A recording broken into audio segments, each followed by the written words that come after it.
And now for something completely different. Well, good noon. Good noon. Today's designated topic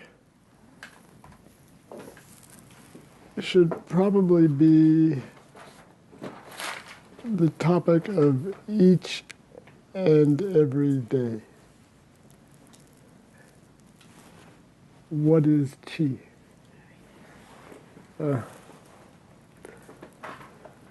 Last week we talked a bit about these four terms that come up in Taoist meditation, Taoist self-cultivation of Taiji, Yin Yang, Qi, and Tao. And in order to have that discussion, we talked a little bit about what is qi. But today that's all we're going to focus on. And it's a subject that I've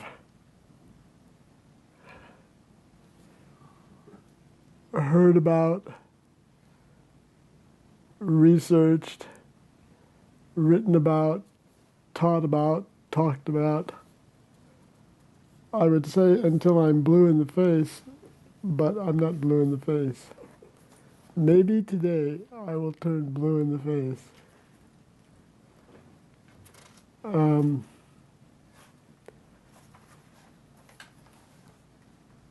In the realms of Taiji and Chinese medicine,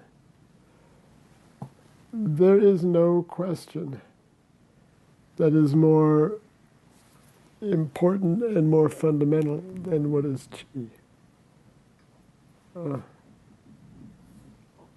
And in order to not just grasp but utilize the meaning of qi in such pursuits, I find that one of the first steps we need to undertake is what isn't qi? And I raise that question from 2 points of view. Literally, what is not qi? A rhetorical question meant to suggest that everything is qi.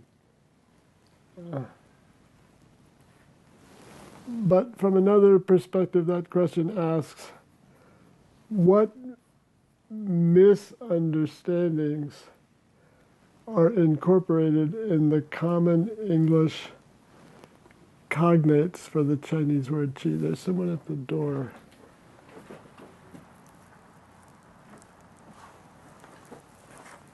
Welcome.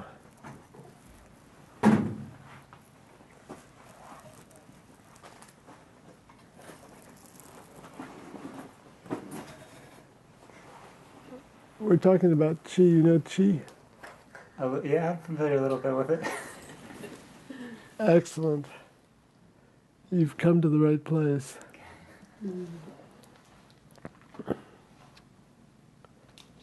So there's a lot to be said about the first way I suggested that question can be understood. What isn't qi?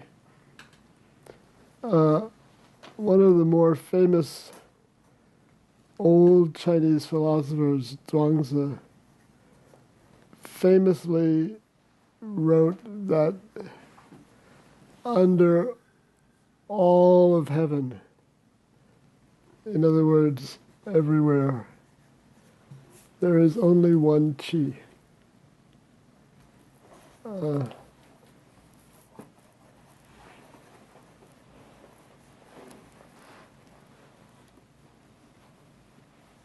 Perhaps the most effective and efficient English way to render that meaning is that everything in the universe is connected.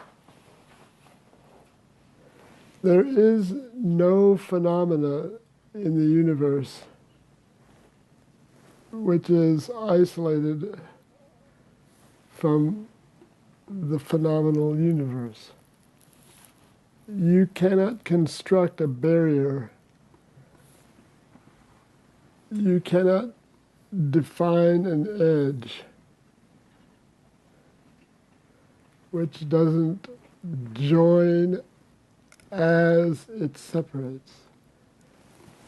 And the reason, if you understand the syntax, the logic, the physics of that,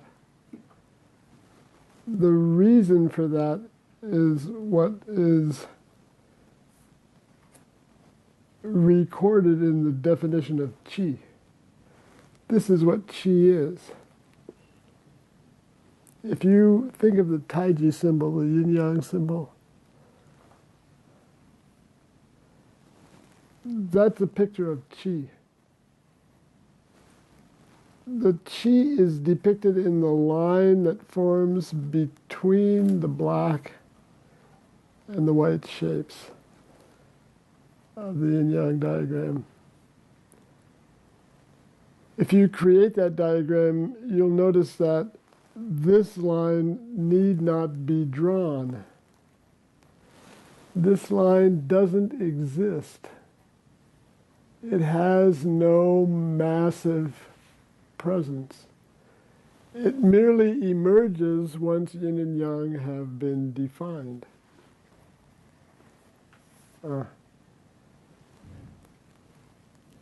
So, Zhuangzi's remark, Tian Sha Yi Qi, Tian heaven, Sha under, Yi one Qi. Under heaven, just one Qi. What that means is that the force, the potential, the dynamism of this interconnectedness of the universe and all of its constituent elements, it's complete. Nothing is disconnected from it.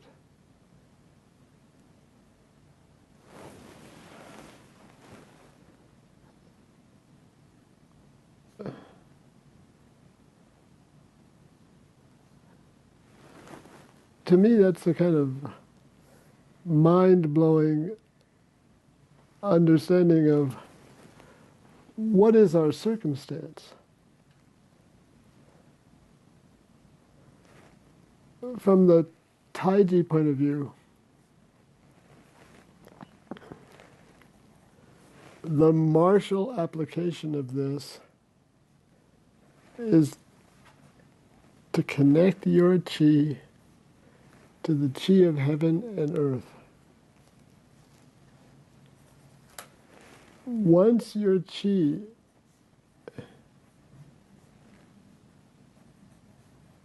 is thus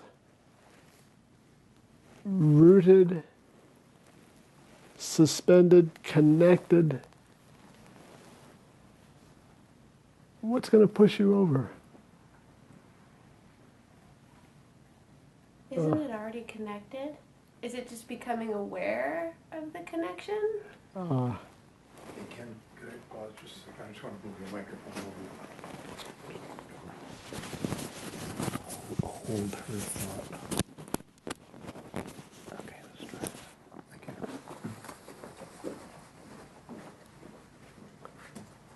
you. Everybody understands and resonates with that question? Yeah, of course it's already connected. I always tell the Taiji students, what is the most difficult thing in Taiji? Doing nothing.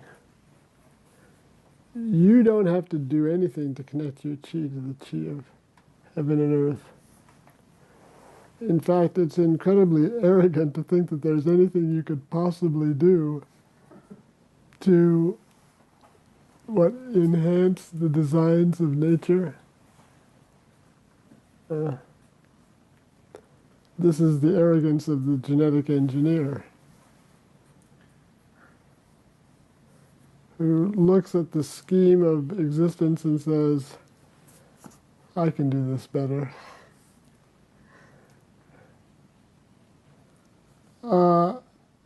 This might be an arrogance that is founded in at least temporary accuracy. Maybe there's a way to do things better. But the idea of intervening in the dynamism of one's connection to the chi of heaven and earth is all focused on non-action. Lao Tzu writes about non-action. He says the sage follows the wordless teaching and manages affairs through non-action. Non-action was the Taoist ideal. Wu Wei, without... Wei is an interesting word in Chinese. It means to be, it means to follow, it means to be called or to be named.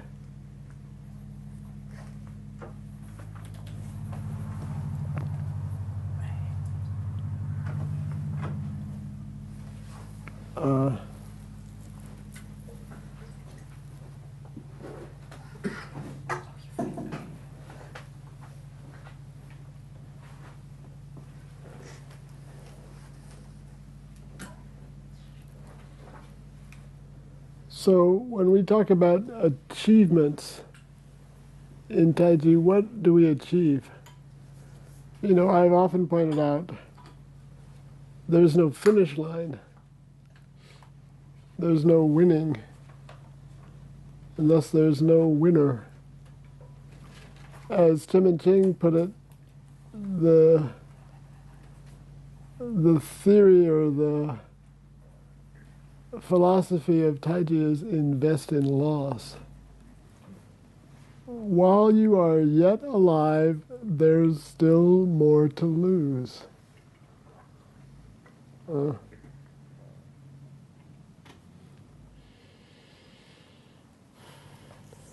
all of this pivots around the notion of chi.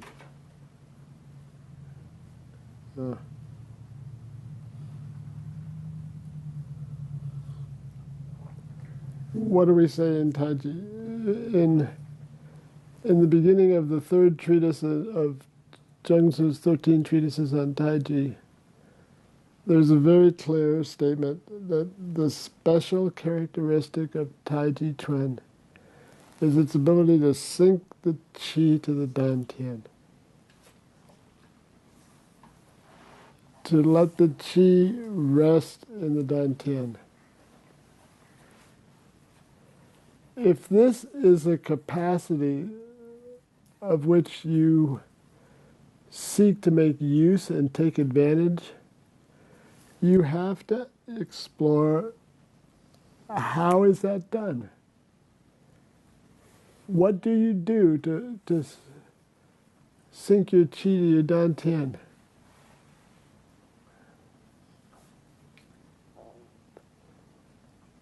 It makes you think it's a thing. So it's making you think of chi as like an item or like something that can be moved somewhere. When the whole definition that we were just kind of like exploring is very much not a thing, you know. Yeah. The status of Chinese words, and particularly classical Chinese words, has to be referred to here. There is definitely, in even the classical language, an active and rigorous syntax and grammar. But it's not the same as English and other non-Chinese languages. In English, one of the ways we relate to words is as parts of speech. In fact, if you do functional MRI imaging of a brain engaged in the use of the English language, you can see the different parts of the cortex are activated when nouns are being said from when verbs are being said. We distinguish and we discriminate between parts of speech at an anatomical level, at a physiological level. If you examine functional MRI images of brains engaged in Chinese language use, you see a global excitation of the relevant neuronal parts of the brain. It's not the same at all. And one of the ways we describe that in grammatical terms is that words that function as nouns in Chinese also function as verbs. And they also have other parts of speech.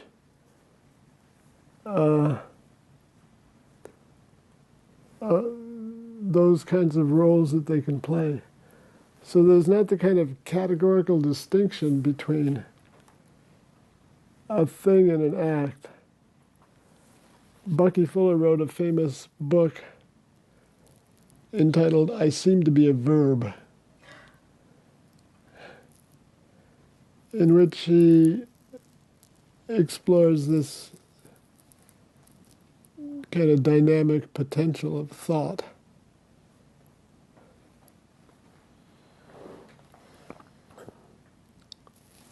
But this is an important question because it leads directly to the most practical grasp of this material. What do you do? How do you get your qi to sink to your dantian? And this is the kind of exploration that leads us to understand, oh, Taiji is the cultivation of consciousness. That's what we're trying to do. We're trying to accumulate, concentrate, refine, relax our minds. You know, the professor was asked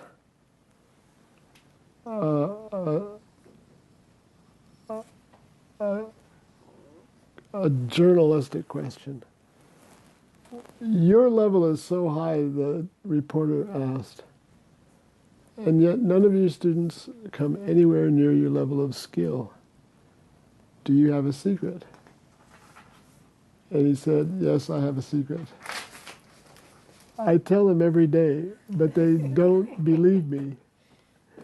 You have to relax your body and your mind completely.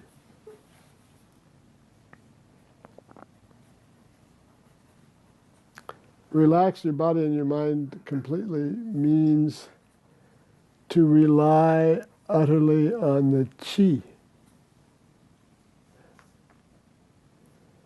Think about the skill that you learn in doing just the raised hands operation. Well, at least in our class, that's how that skill is presented. It's the ability to put the hands through all of those 5 changes with no use of muscular force, only using a method which is sink and relax, and then pay attention. Attention turns out to be the currency of consciousness. what do you have going on in your mind that you can actually control? Your attention.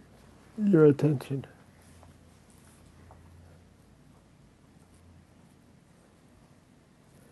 And here I'm always quick to point out the nervous system and the structural components of mind, let's call them, they do not produce consciousness. They serve to buffer consciousness and to prevent consciousness. Awareness is something else. Awareness is linked to the unknown because in order to understand awareness, you need to know who or what is being aware. And science don't know that. The word we use to describe that in English is, it's a spiritual concern.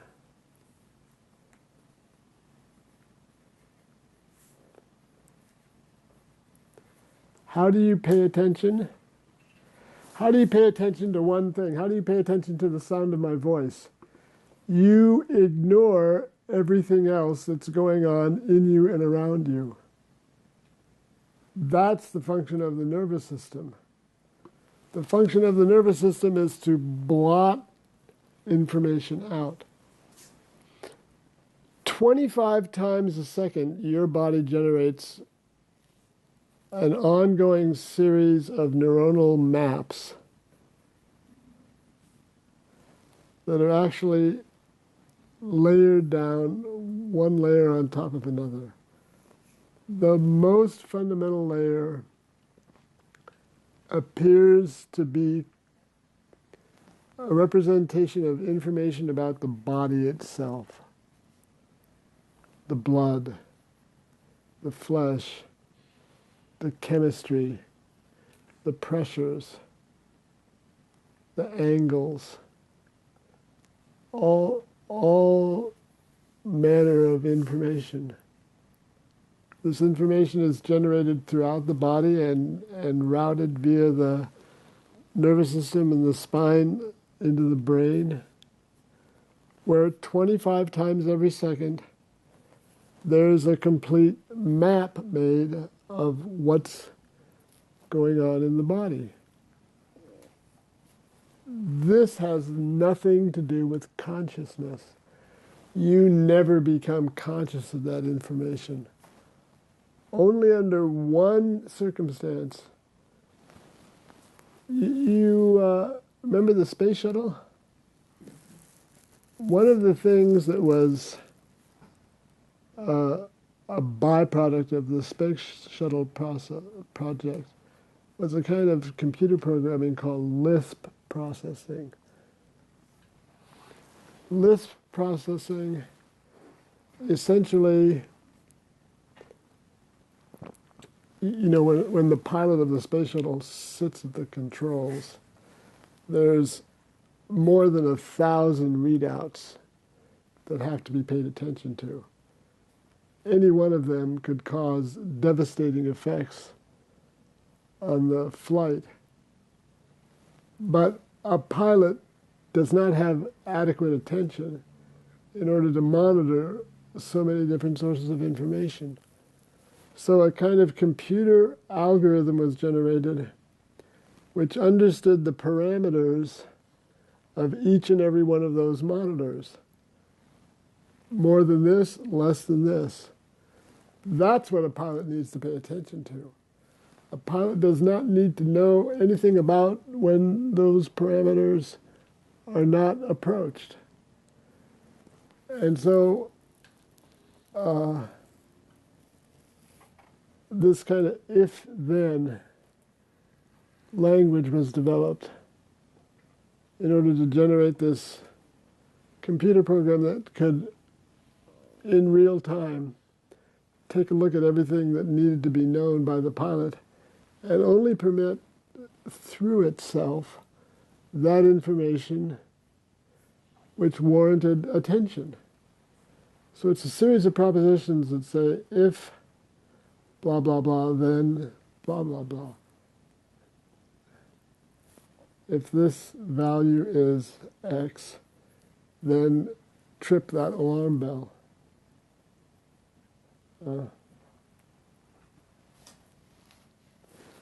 Similarly, the nervous system, at this first level that I was describing as maps about the interior of the body, the only time we become aware of it is if the parameters get breached.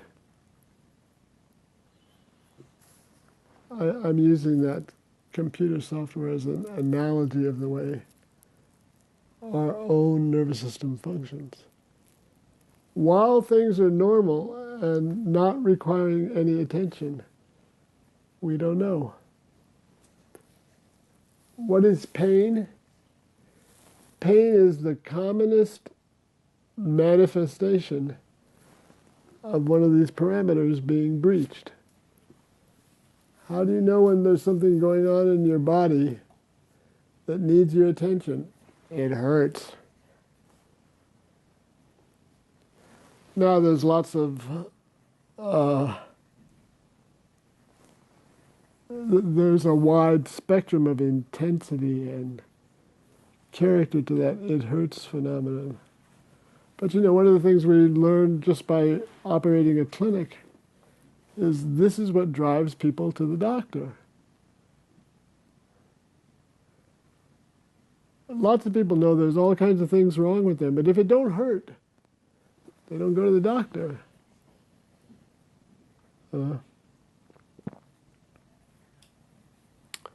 So this first layer of maps is virtually unknown to us.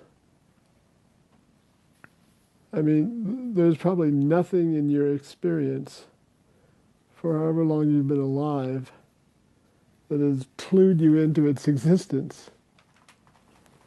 Now there's another layer of maps which sits, we can think of it as on top of that one.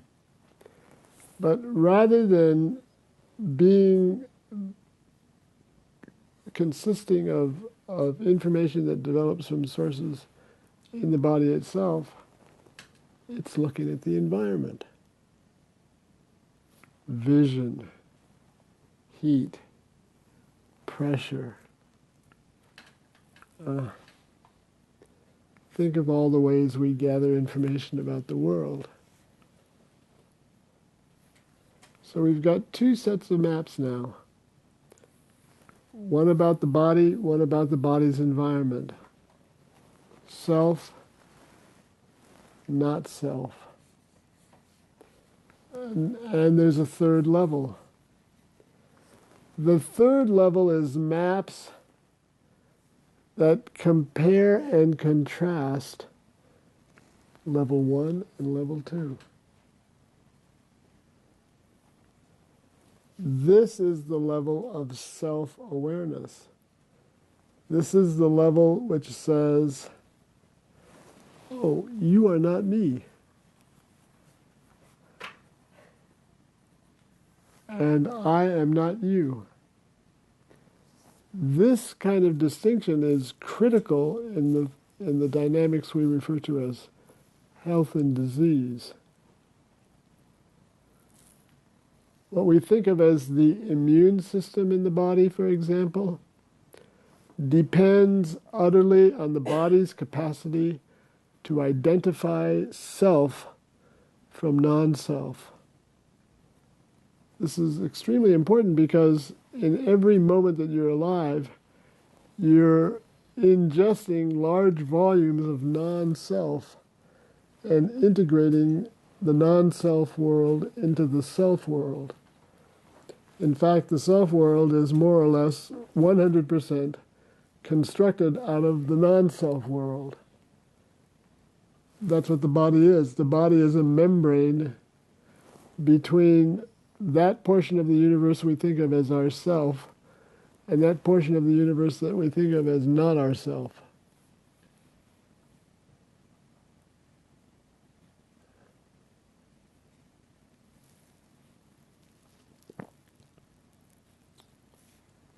That's the level of awareness. That's the level at which we have something we can work with.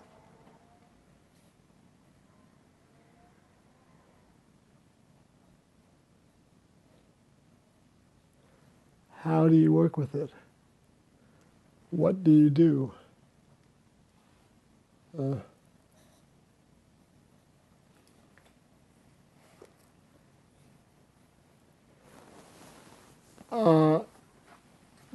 The answer differs depending on the activity in which you're engaged. In Taiji, what do we say? Seek stillness in motion. That's one of the main principles that answers the question of what do you do?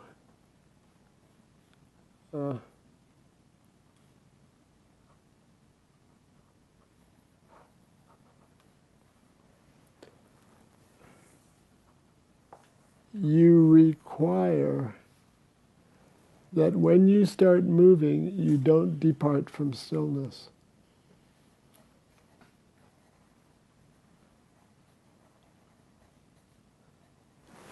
How do you do that? What is the dantian? The dantian is the center of a sphere which describes the operating limits of the body. As such, it is, how do we define center? That point within the sphere that is equidistant from all other parts on the circumference.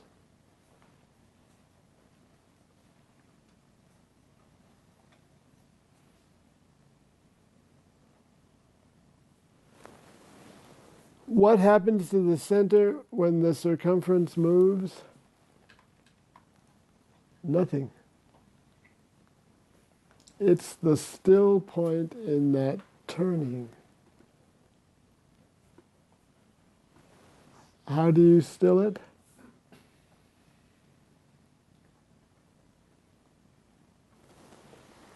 What do we say in Taiji? Upright the body. Connect the head top to heaven. Connect the bottom of the foot to earth. Make the upright body rigid, still.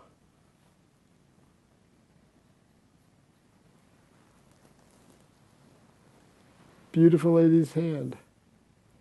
What does beautiful lady's hand mean in this context? It means take that same approach to seeking the straight in the curved and do it to the extremities.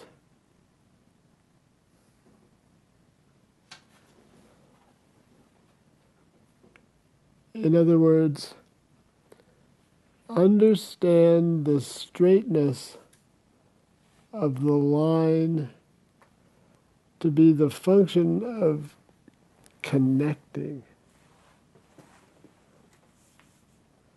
More importantly than its outward shape.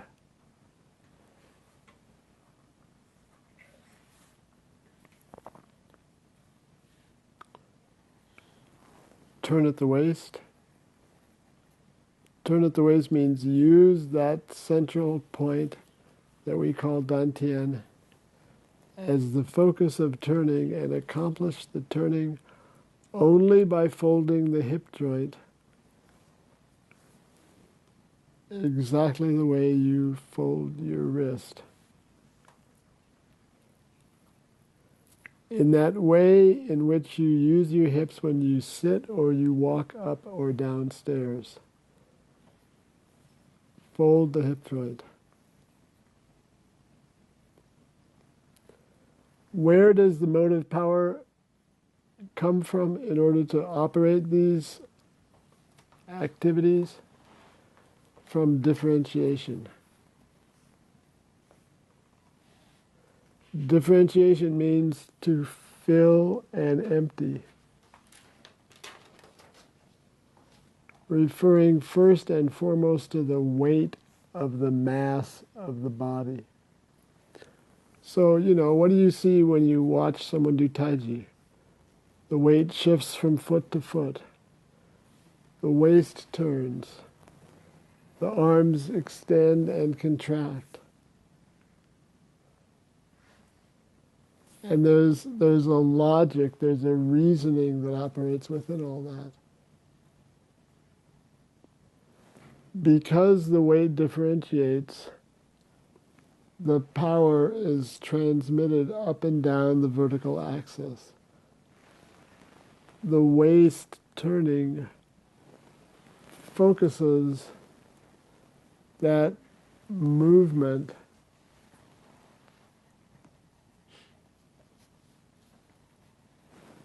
all of this is a way to describe the mechanics of qi.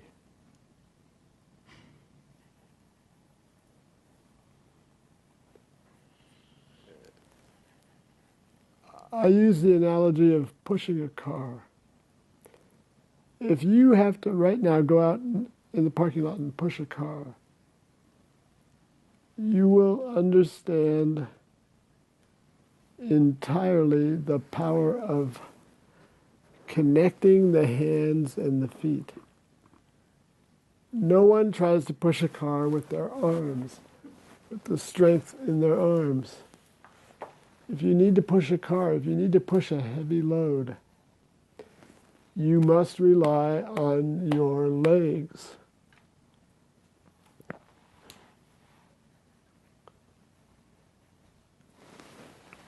But how do you rely on your legs? In Tai Chi, we use the method of relaxing the lower three joints, the ankles, the knees, and the hips, and letting the power that is rooted in the foot be transmitted to the hands. This is not muscular strength. This is qi. The power that the hands gain by being connected to the torso, which is connected to the legs.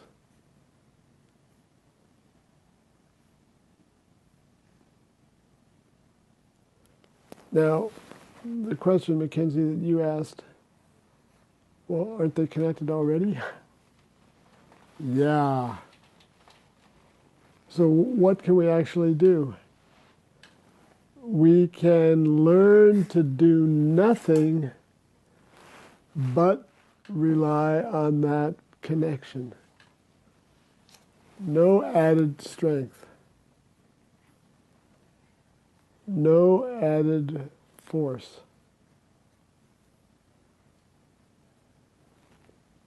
Practicing in this fashion is the following of that method described in Lao Tzu of managing affairs through non-action. This is the crux of the issue. This is what's difficult for people to grasp about Tai Chi.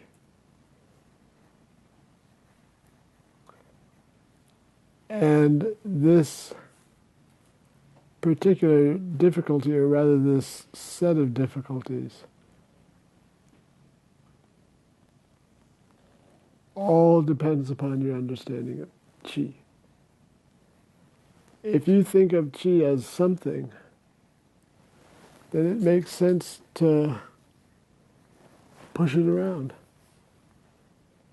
But if chi is nothing, how are you going to push it around?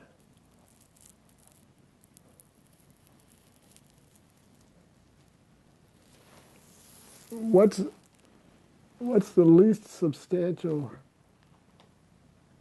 of the milieus through which we move? The air. The earth is very dense. The water is less dense and easier to move through than earth. But the air is, we think of the air as being empty, although we know it's not empty. You know, what's the air pressure at sea level? 14.7 pounds per square inch. That's not nothing. The only reason why we don't experience the rather onerous weight of that is that on every membrane of our bodies there's an equal and opposite force. There's a balance of forces. And in wind events like hurricanes and tornadoes, didn't you recently send me a picture Maybe. of a Oh, yeah. a straw or a paper airplane or something which had been driven by a tornado? It looked like a piece of guardrail. Yeah, through a big piece of wood. Just right through it. This is the power of integration of forces. Mass integration. The air is so insubstantial, and yet when a windstorm generates this enormous integration of force, it will drive a paper straw through a telephone pole. Imagine the amount of force that represents.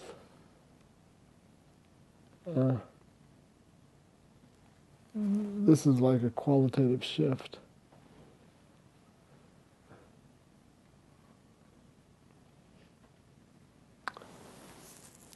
So we begin to explore what in the world do we mean by chi?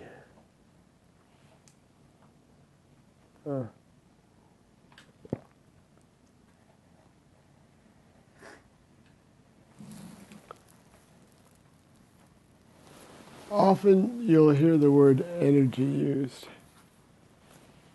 You'll hear people say, oh yeah, chi is energy. I might be willing to say happily that energy is chi.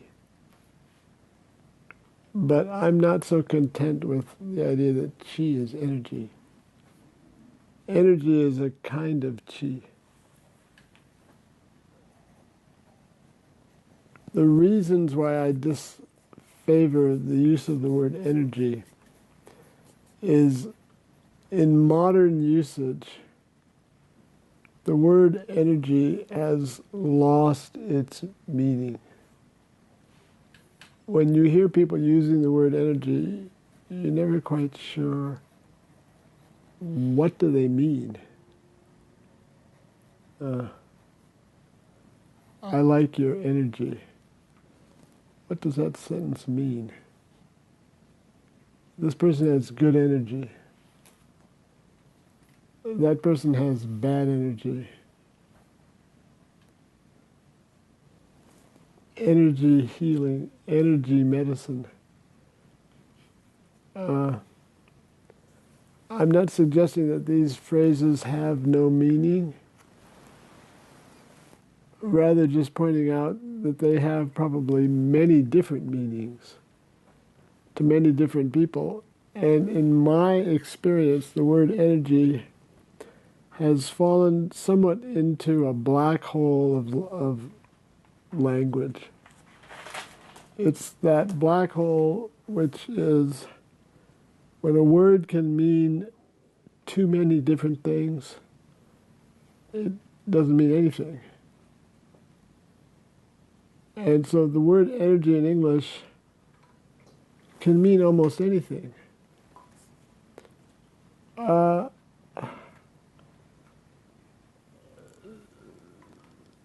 One could say that the same might be true for the word qi in Chinese.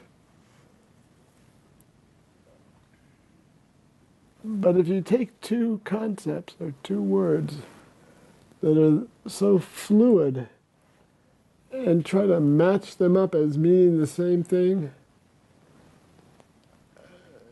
maybe my mind is just too feeble, but there's too many moving parts. So I say, let's avoid the use of the word energy.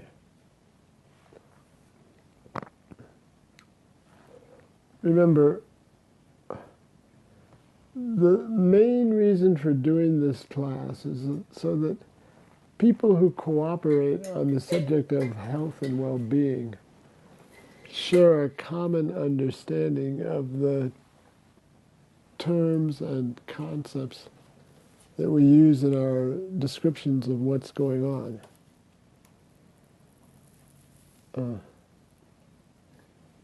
For this purpose, I've come up with a very small set of English words to use to translate the concept of qi.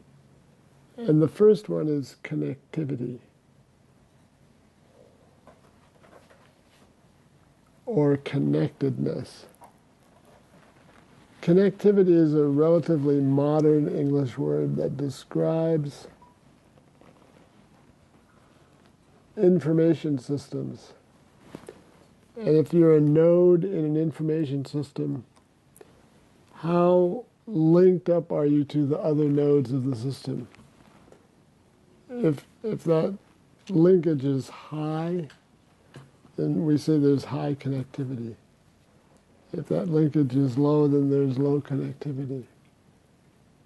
So qi in that sense, as I was referring to Zhuangzi's famous Tian Sha Yi Qi remark, only one qi under heaven. Fundamentally, qi speaks to the connectedness of either all the elements of a system or all the systems of a larger system or everything in the universe, however you want to set the parameters. But qi is a description of the interconnectedness. One of the common colloquial understandings of qi in Chinese is breath. What is breath but one of the most fundamental kinds of connections that you make with the world in which you live? Every minute you take in 2 lungfuls of the world in which you live. And the maintenance of that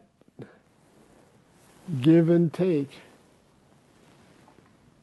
establishes one of the most important connections that you have.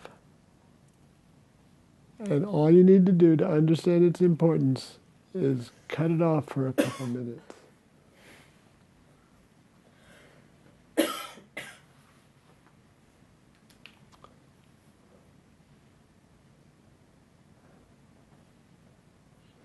So, connectivity.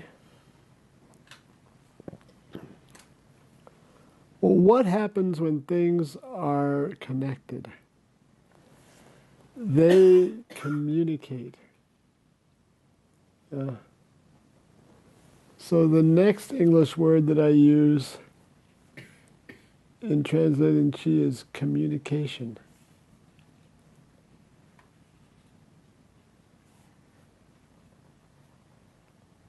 One of the ways that we assess a patient's condition in Chinese medicine is to understand the state of their chi.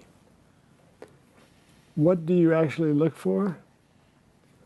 Well, all parts of the body are interconnected and communicate with each other. During the course of normal physiology, of course, like the breathing example is just, you take some water and food and put it in your mouth. It's got to communicate down to the stomach. Then it has to communicate through the whole digestive system. And from there it's taken up into the blood, and then its constituent parts are distributed all throughout the body. That is a description of communication. Is it working? Is what's supposed to be communicated being communicated? If so, then we say that chi is in good order, well regulated. Is there some breakdown in communication? Again, just thinking of the digestive system. Is there movement from one end to the other of the digestive system?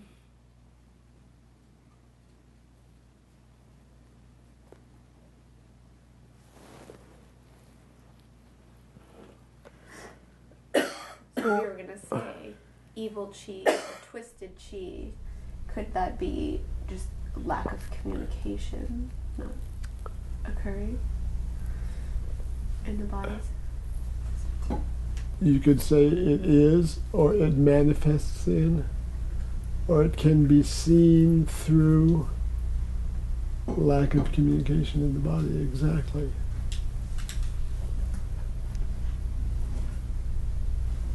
What happens when things communicate throughout the body? Well, change happens.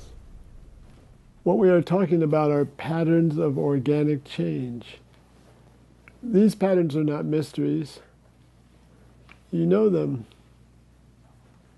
You know what happens with the pattern of change of water taken into the mouth? It flows through the body. Some emerges as perspiration, some emerges as urine, some is incorporated into other bodily fluids. You know the patterns of food as it's brought into the body. We are familiar with these predictable patterns of change. And by observing them, why did Chinese medicine doctors always want to know about your bowel movement? They want to know if the typical pattern of change in the digestive system is present or absent. If it's absent, it needs attention. If it's present, less so. So, connectivity, communication, change. The fourth term is movement.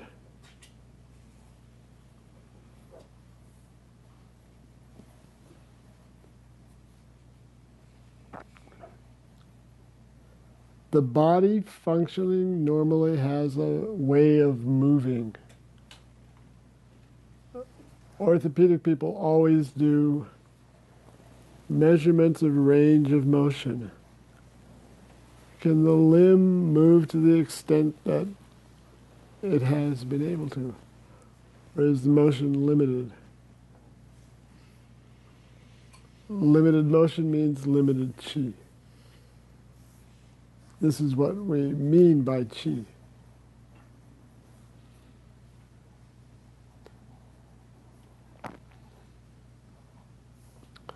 These four terms allow a much more precise analysis and understanding of a patient, for instance, than does energy. if you use the concept of energy, you look at the patient and you say, well, the patient lacks energy. Then what do? Give them some energy? If they lack movement, what can you do? Well, one of the things I do with all patients is refer them to the Taiji class, understanding that the process of enhancing and refining and cultivating their movement enhances, refines, and cultivates their chi.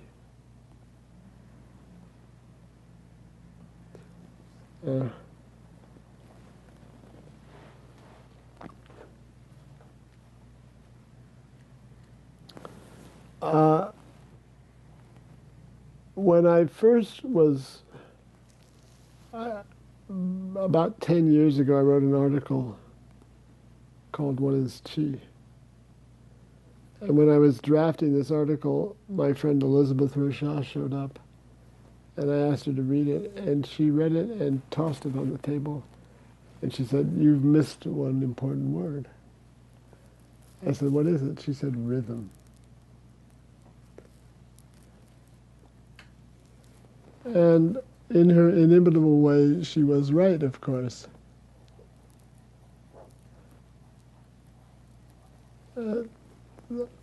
Observing the rhythm of movement, the pulse,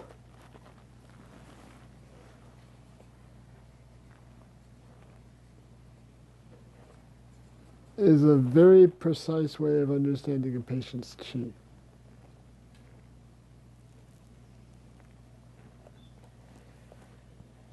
It can be seen in the gait, the walking. It can be seen in the posture. It can be seen in the pulse. It can be seen in the breathing. All the flows that move through the body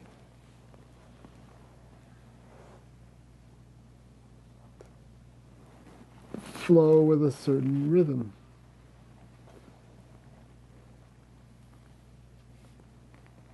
In other words, they ebb and flow. Everything in the body is moving in a pulsing kind of way. The heartbeat establishes this to a great extent. Yet, especially from the perspective of yin and yang, merely manifests this more fundamental pulse. The pulse of yin and yang. What is the pulse of yin and yang? Chi, that's what we're talking about.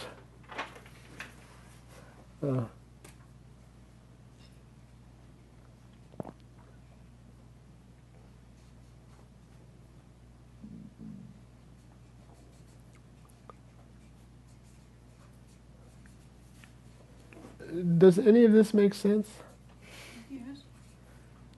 Yes. I begin to worry about you.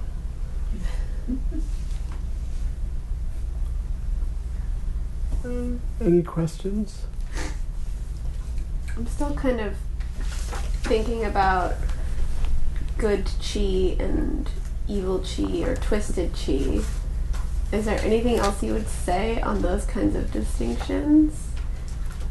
I feel like right now I'm just thinking like no connectivity or no communication, like that sort of definition. Is there anything that you would add to that? In Chinese medicine, there's a pair of terms. The Chinese is Zhen Qi and Xie Qi. Zhen Qi is translated often as righteous Qi or correct Qi. Xie Qi is translated as evil Qi, sometimes pernicious, sometimes pathological.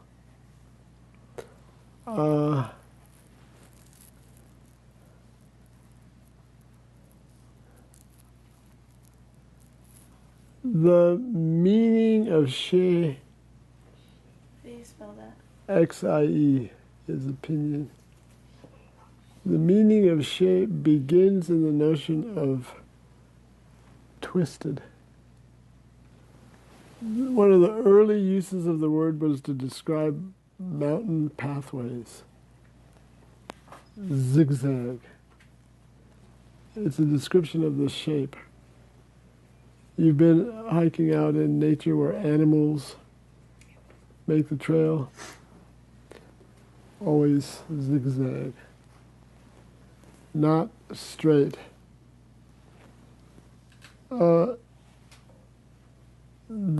same word was used to describe leg bands that were worn in the imperial court more than 2,000 years ago to identify the rankings of courtiers, a different color being associated with a different rank. But again, what was being described was that winding back and forth look.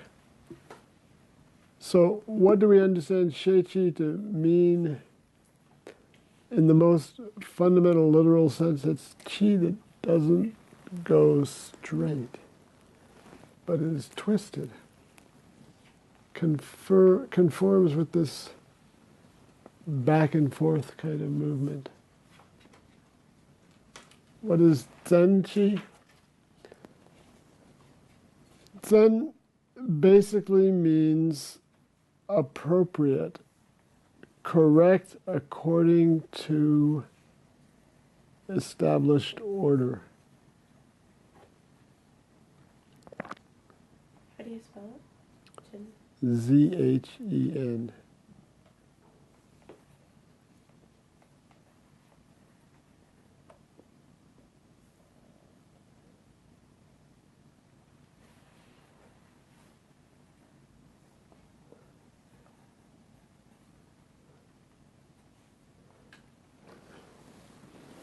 So the presence of pathological qi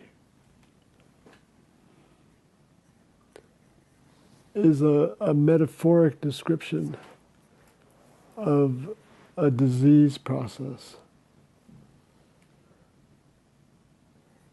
and an attempt to describe that as the loss of the capacity of the normal qi, the correct qi, to be straightforward in its function.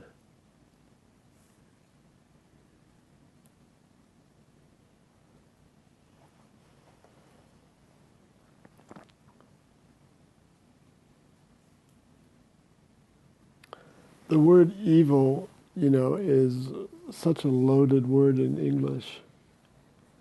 And it doesn't mean the same thing in Chinese.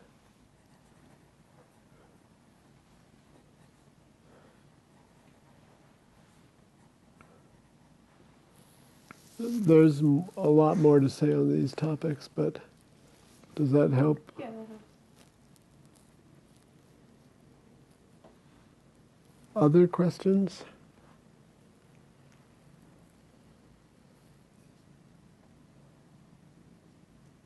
Time for a little break? That's up to you. You want water? What time is I it? can use a little bit. 1 o'clock. 5 after 1. Time for a little break. Yeah.